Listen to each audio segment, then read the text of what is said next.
Meredith Gorman here inside the PNC Bank Sports Corner. It's only June, but football is back in action in Foxborough as the Patriots kicked off mandatory minicamp on Monday. And our George Vlecki is joined by Patriots beat reporter Zach Cox to break down all of the action from day one on the practice field.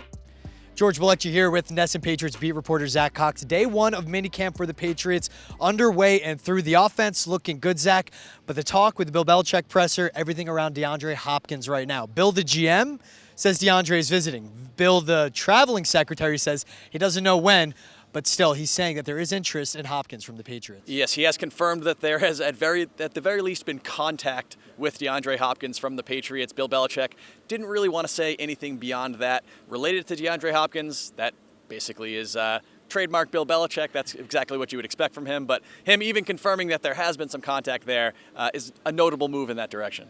And what would Hopkins bring to this offense? Because if we look right now, the offense looked good. The tempo we still don't know. Mac Jones in 11-on-11s. Clearly QB1, taking all the reps with the starters. But we see absences today.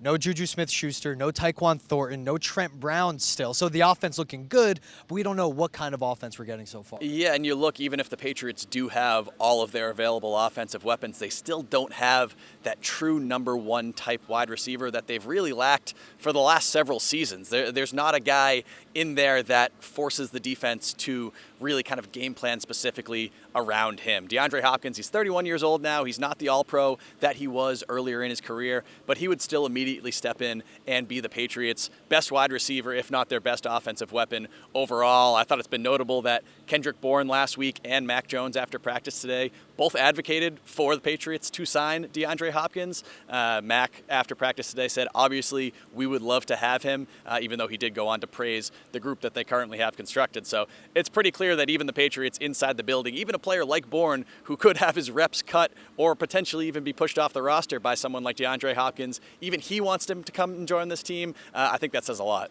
What do you see with the offense, though, with Trent Brown still not here today? Does that alarm you in a way? Because at the tackle position, it's Calvin Harrison, it's Riley Reif. We just don't know what it gets there. Is that something that brings caution to you with this offense as good as they've looked?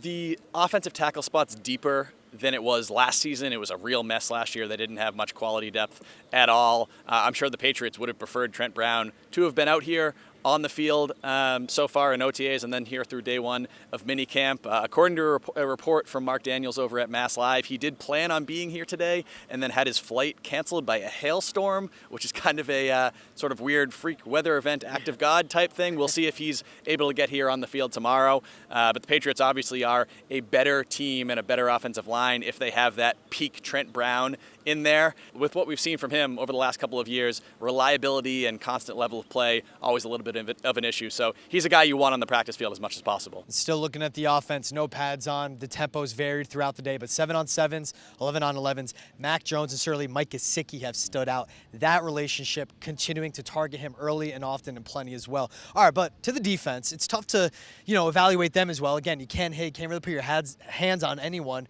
but the secondary is intriguing. Christian Gonzalez, clearly cornerback one, looks as advertised, super athletic, great in coverage, but the rest of the secondary, trying to figure out that rotation. Who's the second corner? Who's the starting safety? That's been the puzzling part so far. Yeah, and I think that's a good puzzle to have and a good problem to have if you're the Patriots. I'm sure they hope going into the season that opposing teams are asking that same question, saying, all right, when we come out in this formation, who's going to be at free safety? Who's going to be at strong safety? Who's going to be in the slot? Where are these guys all going to line up? Because the Patriots really have compiled a secondary of 8, 9, 10 guys who can just play 3 or 4 different positions, from Kyle Duggar to Adrian Phillips, Jalen Mills, Jabril Peppers, all of the cornerbacks they have, Miles Bryant. It's just a big group of versatile players, and I think this is kind of what the Patriots have been working toward for the last several seasons. I think the number one takeaway here is the one that you mentioned. Christian Gonzalez does seem to be penciled in that day one starting spot. We've seen him opposite Jonathan Jones a bit. We've seen him opposite Jack Jones. Saw John Jones in the slot a little bit today, which was interesting. That's something we didn't see during OTAs. I think their ideal starting cornerback trio is probably Gonzalez and Jack Jones outside and John Jones back inside where he has played for most of his career. But they've got options, and I think they're pretty excited about what they have back on the back end. Watching the secondary, the way I classify them, it's a UFO secondary. You don't know what you're looking at. The Patriots, I think, love to keep it that way. Mismatches and whatever package they're in, it's going to be tough for offenses to figure out. And also, so we spoke to 5, 6 rookies today. Anyone stand out to you? The most interesting one from a quote standpoint, most Patriots rookies, if fans haven't realized by now, they're pretty boilerplate. They don't really like to say a lot in the media. They don't want to get in trouble. I think that's probably a smart call for them. But it was really interesting talking to Malik Cunningham. He was the Patriots' undrafted rookie wide receiver. He's a guy who played only quarterback at Louisville. He said he played only quarterback throughout his entire football life. This is the first time he has ever run routes as a football player, going all the way back to Mighty Mites in Pee Wee. So we asked him, why did you choose to do this? A lot of college quarterbacks kind of shy away from wanting to switch positions when they get to the NFL, but he said the Patriots were the only team to work him out as a wideout. He pointed to the history here with Julian Edelman, who he's already seen a lot on tape, even guys like Jacoby Myers. The Patriots in the past have been able to take those former college quarterbacks and turn them into successful wide receivers.